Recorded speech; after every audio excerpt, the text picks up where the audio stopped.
শাশুড়ি মা, ও শাশুড়ি মা, ক্ষুধায় আমার পেটের ইঞ্জিন বন্ধ হয়ে পড়ে আছে, আমাকে জলদি খাবার দেন। এই গন্ডার সারাদিন খালি খাই খাই করে, কাজের কাজ কিচ্ছু করে না।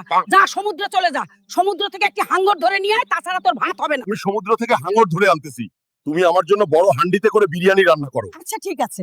সমুদ্রের কাছে তো এলাম, এবার সমুদ্রের ভেতরে যেতে হবে। এই যে,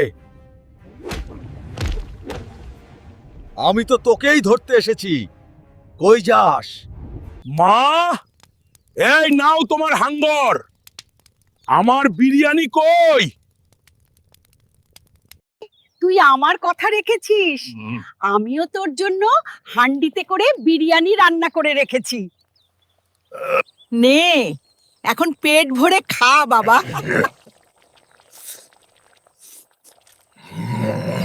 ধন্যবাদ শাশুড়ি মা, বিরিয়ানি ফাটাফাটি হয়েছে। তুমি আমাকে হাঙর ধরে আনতে বললে কেন? এটা দিয়ে কি করবে? আমার বটিটা জং ধরে ভোতা হয়ে গেছে, তাই ভাবছি এখন থেকে এই হাঙরের দাঁত দিয়েই সুপারি আর তরকারি কাটবো। আরে আমার বোকা শাশুড়ি মা, হাঙরের দাঁত দিয়ে কিভাবে সুপারি আর তরকারি কাটবা? এটা তো বটির মতো হবে না। দাঁড়াও, আমি এই হাঙরটা বাজারে বিক্রি করে তোমার জন্য একটা নতুন বটি নিয়ে আসতেছি। কিরে হাল্ক, কই যাস? তোর মাথায় ওটা কি? কি নিয়ে বাজারে যাইতেছিস? দেখতেই তো পাচ্ছ ভাই, হাঙ্গর নিয়ে যাইতাছি, বাজারে বিক্রি করব। আমার বউ আমাকে মাঝে মাঝে বলে সামুদ্রিক মাছ খাবে, তাহলে আজকে তোর এই হাঙ্গর মাছটা আমিই নিয়ে যাই। তোর মাছের দাম কত? কত টাকা হলে মাছটা বিক্রি করবি? তুমি 20,000 টাকা দিও। আমার কক্সবাজার যেতেই খরচ হয়েছিল 10,000 টাকা। আচ্ছা ঠিক আছে, তোকে 20,000 টাকাই দিব।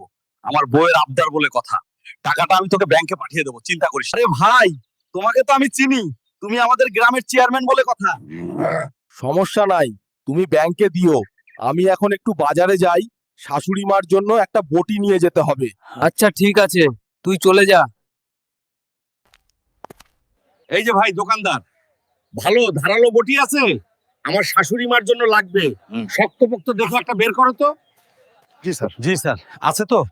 এইটা দেখেন, একদম খাঁটি রেল লাইনের লোহা দিয়ে বানানো, দাম 500 টাকা। আরে ভাই কি কও, এইটুক লোহা 500 টাকা? ডাকাত পাইছো নাকি? আমি 300 টাকা দিব, দিবা নাকি বলো? না দিলে আমি অন্য দোকানে গেলাম। আরে না না ভাই, আপনি হাল্ক ভাই, গ্রামের হিরো, আপনার মুখের উপর কি না করতে পারি। লন, 300 টাকাতেই লন। যাক বাবা, 200 টাকা বাঁচিয়ে ফেললাম। শাশুড়ি মা এখন এই বটি দেখে মহা খুশি হবে।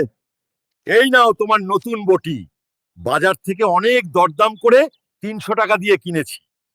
বটি তো বুঝলাম, কিন্তু ওই বিশাল হাঙ্গরটা কত টাকায় বিক্রি করলি?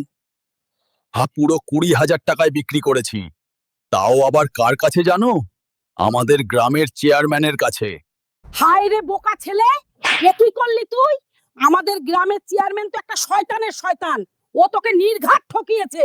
মানে আমাকে যে বললো 20,000 টাকা ব্যাংকে দিবে। হায় রে কপাল আমার, তুই শেষ। আমাদের এলাকার চেয়ারম্যান তো 1 নম্বর ঠকবাজ, ও এইরকম অনেকের সাথে করেছে।